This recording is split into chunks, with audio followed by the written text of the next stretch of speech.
सर्वांग motivation channel में आपका स्वागत है। दोस्तों, आज की इस वीडियो में जीवन बदलने वाली और ज्ञान से भरी ये कहानी जीवन की तमाम छोटी बड़ी समस्याओं से परेशान इंसान को सभी समस्याओं का समाधान देगी। इसलिए दोस्तों, कहानी को अंत तक जरूर सुनना। तो चलिए कहानी शुरू करते हैं। एक किसान अपने गांव में अपने दुखों से दुखी था। किसी ने उससे कहा कि तुम अपने दुखों के समाधान के लिए बुद्ध की शरण में जाओ, जो कि कुछ दिनों के लिए आए हैं और यहाँ से कुछ दूर गांव में ठहरे हुए हैं। निश्चित ही वह तुम्हारे सभी दुखों का समाधान कर देंगे। यह सुनकर वह किसान बड़ी अभिलाषा लिए बुद्ध की शरण में चल पड़ा। यह विचार लिए कि बुद्ध उसे उसकी परेशानियों से, मानसिक पीड़ा से, तनाव से और दुखों से निकाल लेंगे। वह बुद्ध के पास पहुंचा। उसने बुद्ध से कहा कि हे बुद्ध, मैं किसान हूँ, मुझे खेती करना अच्छा लगता है, लेकिन कभी भी वर्षा समाप्त नहीं होती और मेरी फसल बर्बाद हो जाती है। पिछले साल मेरे पास खाने को कुछ नहीं था और इस साल भी बहुत अधिक वर्षा होने के कारण फसल को बहुत नुकसान पहुंचा है। मेरे पास खाने को पर्याप्त भोजन नहीं है। किसान ने कहा, मैं विवाहित हूँ, मेरी पत्नी मेरा ध्यान रखती है, मैं उससे प्रेम करता हूँ, पर वो कई बार मुझे बहुत परेशान कर देती है। घर में बहुत क्लेश हो जाता है, जिससे मैं ये सोचने लगता हूँ कि ये मेरे जीवन में ना आई होती तो अच्छा होता। मेरे 2 बच्चे भी हैं। कई बार मेरे बच्चे भी मेरा अनादर और अवहेलना कर देते हैं, मेरी बातों का पालन नहीं करते। किसान अपने दुखी जीवन की तमाम ऐसी बातें लगातार बुद्ध को बताए जा रहा था। बुद्ध ध्यानपूर्वक उस दुखी किसान की समस्याएं सुनते रहे। जीवन की तमाम समस्याएं बताने के बाद जब कुछ मन हल्का हुआ तो वो चुप हो गया। अब उसके पास कुछ अन्य समस्या बतानी शेष नहीं थी। वो अब शांत बैठकर बुद्ध की ओर देख रहा था और समस्याओं का उपाय पाने के लिए बुद्ध के जवाब का इंतजार कर रहा था, किंतु बुद्ध मौन थे। किसान फिर बोला कि हे बुद्ध, मैं आपकी शरण में आया हूँ, कृपया मेरे जीवन की इन समस्याओं का समाधान करें। बुद्ध ने कहा, मैं तुम्हारी कोई सहायता नहीं कर सकता। किसान ने अचंभित होकर कहा, अरे ये क्या कह रहे हैं आप? सभी कहते हैं कि आप सभी के दुखों का समाधान निकालते हैं, तो क्या आप मेरे दुखों का निवारण नहीं करेंगे? इसलिए कि मैं एक गरीब किसान हूँ। बुद्ध ने कहा, सभी के जीवन में कठिनाइयाँ आती हैं। मनुष्य के जीवन में उसके कर्म अनुसार अक्सर परिस्थितियों में बदलाव आता रहता है, जो सुख, दुख, निराशा, क्रोध का कारण बनती है। नए रिश्ते बनना, पुराने रिश्तों का बिगड़ना, रिश्तों में मिठास, कड़वाहट, ये सब सामान्य है। ये जीवन का हिस्सा है और यह जीवन का चक्र है। वास्तविकता यह है कि हम सबके जीवन में 83 तरह की कठिनाइयां हैं। तुम और हम इन कठिनाइयों का समाधान नहीं कर सकते, कोई भी नहीं कर सकता। जीवन और जीवन में बने रिश्ते कोई स्थिर नहीं है। एक दिन रिश्तेदार भी छोड़ जाएंगे और जीवन भी खत्म हो जाएगा, लेकिन ये समस्याएं जस की तस बनी रहेंगी। आज तुम्हारी जिंदगी में तो कल किसी और की जिंदगी में। इस पर किसान संयम खोकर क्रोधित हो जाता है और ऊंचे स्वर में बुद्ध से बोलता है कि सब बोलते हैं कि आप महात्मा हैं, सिद्ध पुरुष हैं, आत्मज्ञानी हैं। मैं यहाँ इस विश्वास से आया था कि आप मेरी सहायता करेंगे। अगर आप मेरी समस्याओं का समाधान ही नहीं कर सकते तो मेरा यहाँ आना व्यर्थ हुआ।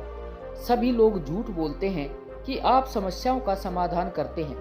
आपने मेरी एक भी समस्या का समाधान नहीं किया। आपसे भले तो वो महात्मा है जो मेरे घर 2 वर्ष पहले आए थे। उन्होंने मेरे से यज्ञ करवाया, दान दक्षिणा करवाई और मेरे मन को अपार शांति मिली। कुछ सुख भी आया, कुछ दुख भी कम हुए, लेकिन आपने तो मेरी किसी भी समस्या का समाधान नहीं निकाला। आपने तो सीधा मुझे मना कर दिया। बुद्ध ने कहा, क्या तुम्हारे वो सब करने से जीवन के सभी दुख समाप्त हो चुके हैं? इतना करने के बाद भी तुम अब इतने परेशान क्यों हो? अब तो पहले से भी अधिक दुखों से घिर गए हो। तात्पर्य यह है कि जीवन में दुख कभी समाप्त नहीं होते। किसान ने कहा, तो क्या मैं ये मान लूं कि आप मेरी कोई मदद नहीं कर सकते? यदि आप इतनी छोटी छोटी बातों का समाधान नहीं कर सकते तो आपकी शिक्षाएं किस काम की? बुद्ध ने कहा, मैं तुम्हारी 83 समस्याओं का समाधान तो नहीं कर सकता, पर हाँ, मैं तुम्हारी 84वीं समस्या का समाधान जरूर कर सकता हूँ। किसान ने अचंभित होकर कहा कि 84वीं समस्या, वह कौन सी समस्या है बुद्ध? बुद्ध ने कहा कि वह यह है कि तुम नहीं चाहते कि तुम्हारे जीवन में कोई समस्या हो। इसी समस्या के कारण ही तुम्हारी सारी समस्याओं का जन्म हुआ है।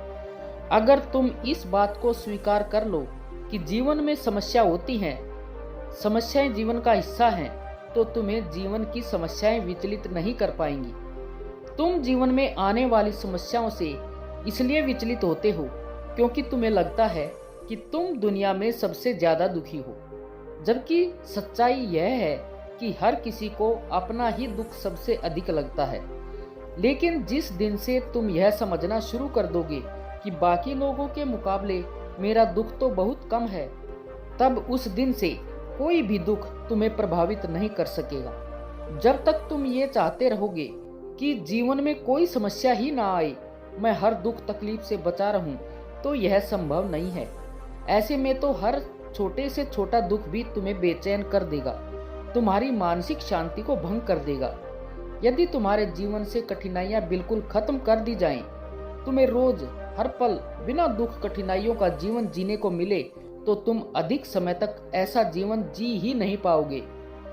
एक समय ऐसा आएगा कि रोज वैसा जीवन जीकर तुम जिंदगी से पूरी तरह से तंग हो जाओगे, बोर हो जाओगे, क्योंकि जीवन में हद से ज्यादा कोई भी चीज जीवन के लिए भयानक समस्या खड़ी कर देती है। आरामदायक जीवन जीकर मन और शरीर दोनों से अपंग हो जाओगे, तो क्या फायदा ऐसे जीवन का जो तुम्हें बाद में नर्क जैसा जीवन जीने पर मजबूर कर दे। जिस तरह खूब भूख लगने पर ही भोजन करने का और खूब प्यास लगने पर ही पानी पीने का असली आनंद प्राप्त होता है, ठीक वैसे ही जीवन की तमाम दुख परेशानियों को झेलने के बाद ही सुख का आनंद प्राप्त होता है। इसलिए जीवन में अलग अलग प्रकार के अलग अलग रूप से दुख सुख आते ही रहते हैं। हम चाहकर भी जीवन से दुख सुख खत्म नहीं कर सकते, हाँ, लेकिन इनसे इतना ऊपर जरूर उठा जा सकता है कि कोई भी बड़ी से बड़ी समस्या मन को विचलित ना कर सके। इसके लिए अपने मन को शक्तिशाली बनाओ, संयम रखो, रोज ध्यान लगाओ, अध्यात्म ज्ञान प्राप्त करो। यही तुम्हारे जीवन की तमाम समस्याओं का समाधान है। इसी को जीवन की 84वीं समस्या का समाधान कहा गया है। महात्मा बुद्ध का यह अद्भुत ज्ञान प्राप्त कर किसान तृप्त हो गया। उसका मन पूरी तरह हल्का हो गया। जो परेशानियों का जो कौतूहल मन को परेशान कर रहा था, वह शांत हो गया। किसान आंखें बंद कर आनंद को अनुभव करने लगा। किसान को सब समझ आ गया कि वो अब तक क्या गलती कर रहा था। किसान बुद्ध के चरणों में गिर पड़ा। दोस्तों, आशा है कि इस कहानी में आपको कई परेशानियों का समाधान मिल गया होगा। आप अपने सुझाव या वीडियो में जो कमियां हैं वो कमेंट में जरूर बताएं, और अगर वीडियो अच्छी लगी हो तो वीडियो को लाइक व शेयर अवश्य करें। चैनल को सब्सक्राइब भी कर लें ताकि आपको ऐसी ही मोटिवेशनल, प्रेरणादायक और जीवन की सीख देने वाली कहानियां सुनने को मिलती रहें। धन्यवाद।